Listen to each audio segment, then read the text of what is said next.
Nagpatawag si Satanas ng isang pulong para sa masasamang espiritu mula sa buong mundo. Sa simula, sinabi niya, hindi natin pwedeng payagan ang mga Kristiyano na bumalik sa simbahan. Hindi natin pwedeng hayaang patuloy silang magbasa ng Biblia at alamin ang katotohanan dito.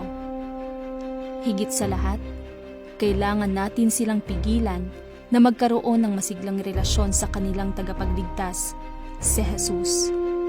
Dahil hanggat alam at iniibig nila si Jesus, lubusang mawawasak ang ating kapangyarihan.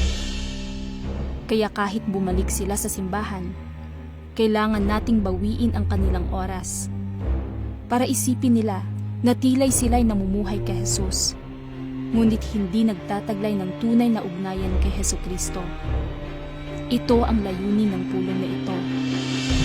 Pagkatapos, itinuloy nito, ang layunin natin ay ang mawala ang kanilang focus sa tagapagligtas at siguruhing ang kanilang oras ay tila makabuluhan. Ngunit sa totoo lang, ay mababaw na ugnayan kay Jesus. Isa sa mga masamang espiritu ay sumigaw, paano natin ito magagawa?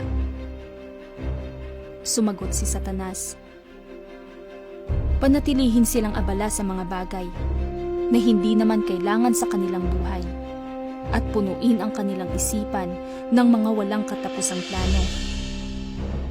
Nagpatuloy pa, udyukin sila na palaging bumili, bumili, bumili at patuloy na mangutang, mangutang, mangutang.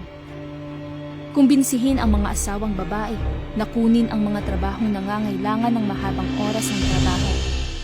Pagtrabahuin ang mga asawang lalaki ng 7 araw kada linggo na hindi bababa sa 10 hanggang 12 oras bawat araw para lubos nilang hindi magawang maging masaya sa buhay at hindi makapaglaan ng oras para sa kanilang mga anak.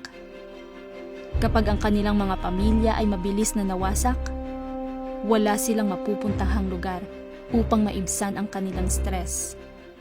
Labis na gisingin ang kanilang mga isipan para hindi nila marinig ang mahinang tinig ng Diyos. Himukin sila na palaging magkaroon ng radyo o iba pang mga audio device na tumutugtog saan man sila pumunta. Siguruhin na ang kanilang telebisyon, video player, DVD player at mga computer ay palaging tumutugtog ng ingay sa kanilang mga tahanan. Hindi lang iyon, ngunit tiyakin na ang kanilang paligid, kabilang ang mga restaurant at tindahan, ay puno ng hindi makadiyos na musika. Ito ay haharang sa kanilang isipan at puputol ng kanilang ugnayan kay Jesus. Punuin ang kanilang mga coffee table at mesa sa trabaho ng iba pang mga magazine at pahayagan. Guluhin ang kanilang isipan sa 24 na oras na balita na nanggagaling sa iba't ibang anyo. Sakupin ang kanilang oras sa pagmamaneho ng iba't ibang uri ng mga billboard. Punuin ang kanilang mga mailbox, email accounts at mga kamay habang naglalakad ng mga walang kabuluhang flyers, news updates, discount coupons, and product samples. Patuloy na gulatin ang kanilang mga pandama hanggang sa ang mga ito ay mapagod. Laging ipakita sa kanila ang mga payat at magagandang modelo sa mga magazines at telebisyon para ang mga asawang lalaki ay maniwala na ang mga babae sa labas ay laging mas kaakit-akit, na magiging dahilan upang hindi sila masiyahan sa kanilang mga asawa. Gawing abala ang mga asawang babae upang hindi makapagbigay ng pagmamahal sa kanilang mga asawang lalaki sa gabi at magbigay ng sakit ng ulo.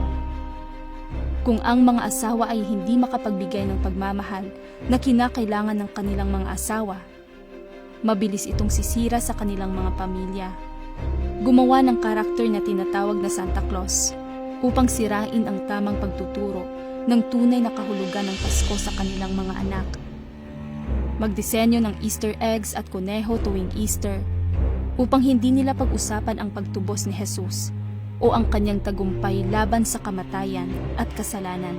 Huwag kalimutan ang kanilang libangan. Hayaan silang magsaya hanggang sa sila ay mapagod. Gawin silang labis na abala na hindi makapagpapahalaga sa kalikasan na nilikha ng Diyos.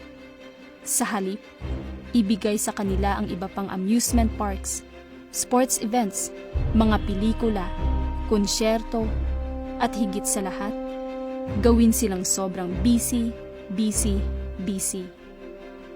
Kapag sila'y nagtitipon-tipon na may mga kasamahan sa espiritual, hikayatin sila na makisali sa chismis at pagpuna ng iba upang mailayo nila ang kanilang mga sarili mula sa pagkakaroon ng konsensya na lubos nating kinamumuhian. Laging tandaan na gamitin ang mga bagay na tila ngunit hindi tunay na nauugnay, hindi gaanong mahalaga, at maging ang mga bagay na maaari nilang isipin na makabuluhan upang punan ang kanilang buhay, upang wala silang panahon upang hanapin ang kapangyarihan ni Jesus. Hindi magtatagal, magsisimula silang mamuhay sa pamamagitan ng kanilang sariling iniisip na lakas sa sarili, isasakripisyo maging ang kanilang kalusugan at pamilya, lahat para sa mga bagay na maaaring mukhang may kaugnayan, ngunit sa totoo lang ay hindi gaanong mahalaga o maging walang kahulugan. Ang planong ito ay tiyak na makakamit.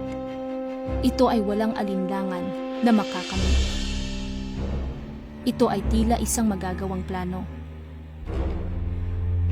Ang masasamang espiritu ay masigasig na nagsimulang magtrabaho, na ginagawang mas abala ang mga mananampalataya ni Jesus sa buong mundo at mas nagmamadali. Naglalakad ng hindi alam kung ano ang kanilang ginagawa. At pagkatapos, malalaman natin na kakaunti ang panahon nila para sa Diyos at sa mga pamilyang inihanda ng Diyos para sa kanila. At magkakaroon ng mas kaunting oras para sabihin sa iba ang tungkol sa kapangyarihan ni Jesus na nakapagpapabago ng buhay. Ang tanong ay, talaga bang magtatagumpay ang plano ni Satanas? Ang iyong desisyon ang magpapasya sa tagumpay o kabiguan ng plano nito. Alam mo ba ang ibig sabihin ng busy? B, being. U, under. S, Satan's.